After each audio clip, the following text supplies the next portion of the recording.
Hey hi all. So இன்றைக்கி வந்துட்டு நம்ம சாட்டர்டே மினி விலாக் தான் பார்க்க போகிறோம். ஒரு 2-3 நாளாகவே கும்பகோணமில் நல்லா மழை பெஞ்சிட்ருக்கு அண்ட் வந்து மற்ற ஊர்லேயும் மழை பெஞ்சிட்ருக்கு அப்படின்னு சொல்லி நியூஸ் வந்துச்சு. சரி ஓகே, இன்றைக்கி வந்துட்டு வீக் ஆஃப் அப்படின்றதுனால ஆஃபீஸ் வேலைலாம் எதுவும் இல்லை, ஸோ வீட்டு வேலை மட்டும் தானே அப்படின்னு சொல்லிட்டு பொறுமையாக பண்ணிகிட்டு இருந்தேன். ஸோ இன்றைக்கி வந்து லஞ்சுக்கு வந்து என்னென்னா கீரை பொரியலும் கொண்டக்கடலை புளிக்குழம்பு மாதிரி பண்ணிடலாம் அப்படின்னு சொல்லி தான் பிளான் பண்ணி ரெடி பண்ணிகிட்டு இருந்தேன்.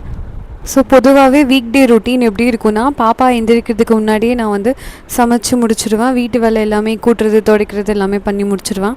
ஸோ அது வந்து கம்ஃபர்டபுளாக இருக்குது. பாப்பா எழுந்தோடனே அவளை ஃபோக்கஸ் பண்ணுற மாதிரி இருக்கும். அவளை ரெடி பண்ணிவிட்டு அதுக்கப்புறம் ஆஃபீஸ் ஒர்க் பார்க்குற மாதிரி இருக்கும். அதனால் அந்த ஹேபிட் ஆனதுனால சரி இன்றைக்கும் வந்துட்டு பாப்பா எந்திரிக்கிறதுக்கு முன்னாடியே சமைச்சிடலாம் அப்படின்னு தான் சமைச்சிட்ருக்கேன்.